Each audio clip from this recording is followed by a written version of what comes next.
That's Jeff Hardy right there, man. The Real's my top dog. He's part of my Shape 5. Writing on the wall.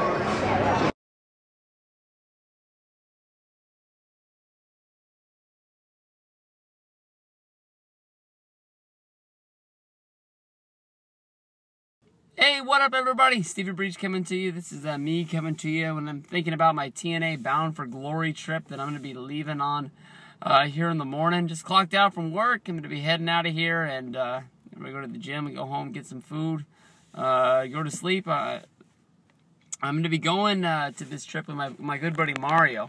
The first time I ever met Mario was at a SmackDown show. We just happened to be guys who sat next to each other, and we had a lot of fun. Both of us, it was the first time we ever sat front row for any kind of show before, so we just, we had a ton of fun. And then nothing really came of it. He left, I left, and then we went to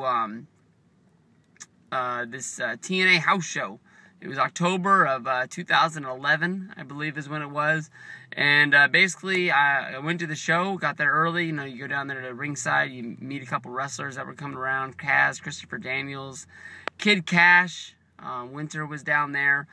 And, after that, you go back up, and there's a wrestling signing at the merch stand. I believe that was Abyss, if I remember right. And then after I met Abyss, I was just making my way back to the seat. I was, this was at the Memorial Coliseum, and I was just sort of, looking around, and Mario stopped me. And honestly, when it came down to it, I didn't remember who he was, but it was cool that he remembered who I was. And after talking to him for about 15 seconds, I remembered, and shit just started to click. We had seats that were in two separate sections of the show when it first started, but then once the show started, Mario moved down to a ringside seat that was, I think it was right behind me. And so we watched the whole show that went along. As they do house shows, they try to get you to spend a little bit more money to make sure they're bringing in merch sales. I'm sure they bring in more money in merch sales than they do in ticket sales of these TNA house shows. They normally do a really good job. But this time, when the show first started, if you bought a TNA race truck, one of these die-cast things, this is one that I believe that Hermes Sadler drove. I think he's the guy that drives for TNA when they had a car.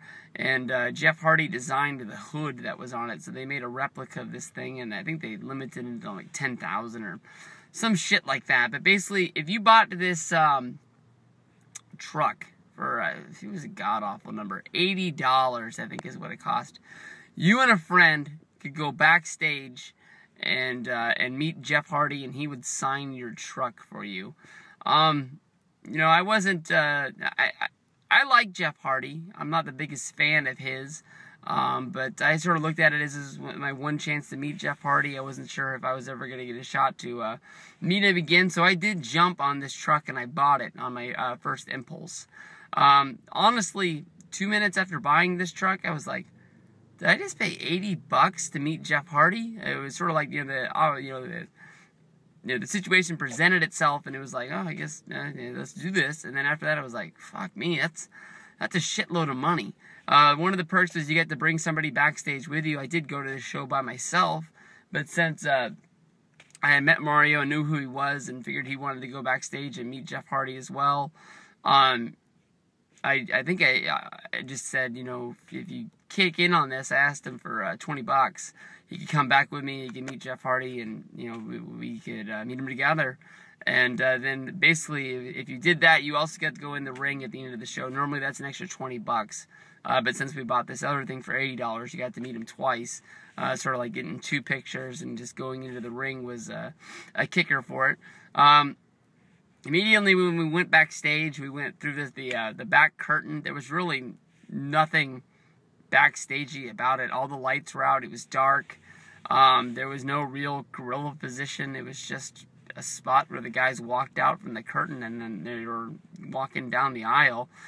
There was a room off to the side that was lit. That was a hallway, and I saw Bully Ray walk by it. But that was really the only backstage shit we saw. Jeff Hardy was just standing there, like when you go to the state fair and they have, like, for $1 you can see the world's smallest midget, or like the world's fattest person. He's just standing there. And honestly, like, the only way that you really could see him in this line, like, it was that dark, you could only see really the person that was in front of you. You could just see him in the camera shots as the people's flash went off, because he had to have the flash because it was dark. There was no light in there. When you were getting up there, I shook Jeff's hand.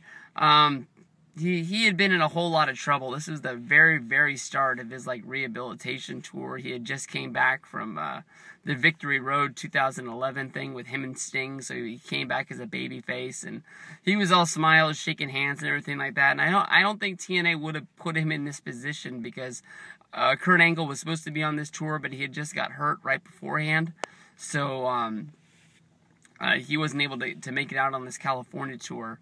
And I would bet money that Kurt Angle was supposed to be this guy that was put in this spot to meet the fans. Maybe Hardy would do one of them, but I don't think that Hardy was supposed to do both of these spots, because he took a whole lot of shots. I mean, like, even though, like, you were in close range from this guy, I think a whole lot of people got a lot of courage just because they were standing in the dark to say this stuff, basically almost to his face, because he wouldn't know what was going on. I remember the guy who does the Shop TNA videos was laughing out loud at them. Like, I think that he had heard these before, and oh, Jimmy J, high five, that's his name. Like, he was actually, he was actually selling the jokes about Hardy being hooked on drugs and stuff like that. But as you make your way through the line, I got up there and I shook his hand. And I said, Jeff, you do some crazy shit, man. You're the man. I just hope that you can get back on track and live life right. I don't know why I would take my few seconds of his life to give him that taking the pants sort of help in his life, but who knows if he even listened to what the fuck I said. But TNA has a strict rule when you go to their house shows that they only sign TNA items. But I had brought along my WWE encyclopedia. That's the one thing that I try to get signed by everybody. I got my truck signed, but fuck the truck. But as I put the book out there for him to sign, the TNA security guy, the Atlas security, or whatever their name, he stepped in. He said, "Oh no, they won't sign that. They only sign their stuff." And Jeff just said, "Give it to me. I'll sign whatever you want. Thank you very much for coming out tonight. Thanks for being here to help out TNA and everything like that." And I thought that was really cool. Jeff, I guess you can say breaking the rules to help the fans was really cool. I think that honestly Jeff was a good guy. I saw him meet a lot of kids, saw him meet a lot of people, and the biggest gripe I had with him and the Hardys was just them throwing their life away. I was just a huge fan of both of those guys growing up the whole time, and for them just Matt especially, just the whole thing started backfiring when he was trying to get fired from WWE publicly using YouTube, sort of like using the fans to help his cause, and it just felt like we were pawns in the game. It didn't make any sense to me. Jeff has his own, personal problems. It only sucks because, we were the consumer, watching these shows, and it felt like, because he was, screwing his life up, it was actually hurting the shows while he was hurting himself, and you don't want to see somebody throw their life away. I hope that Jeff's not a TNA guy for life. I like to hope that there's a spot in WWE for him. You would think that Vince could see a little bit of money in this guy, and he'd be brought back into the fold. I don't know how long his contract is, but TNA's always going to treat him like their main guy, like he's their star. TNA and their Bound for Glory series, and Bound for Glory was built around him winning the title last year, and that was sort of like the crowning moment to say that he's completely turned around and been on the up and up. But out of everybody that I think that I'm going to meet at this whole thing, I mean, it's going to be cool to meet Bully Ray because I've never met him before, and he's the champ right now. But Jeff's probably the biggest star that's going to be out there. Well, Sting's probably the biggest star, honestly, but I respect Sting, but I just don't really like him that much. I'm sure my photo, I'm just going to be like, good times. But there you go, man. I mean, Jeff's a cool dude. I'm sure a lot of guys have met Jeff because he's probably the guy that they put out a lot of TNA shows. And as this company is winding down, trying to find out what they're going to do, it seems like they're going to run less and less house shows. So if you ever do get a chance to meet Jeff Hardy, even if you have to pay extra for it, I honestly say, it'd definitely be something that you want to meet. He's a good guy, respects his fans, and I guess he can laugh at a joke. And so I had a good time with that. Maybe I'll upload the Hardy Party video onto this channel for my other one, because my other one's kind of dead. I haven't uploaded anything on there in a long time. So we'll see. TNA Bound for Glory. We're on our way. Peace out.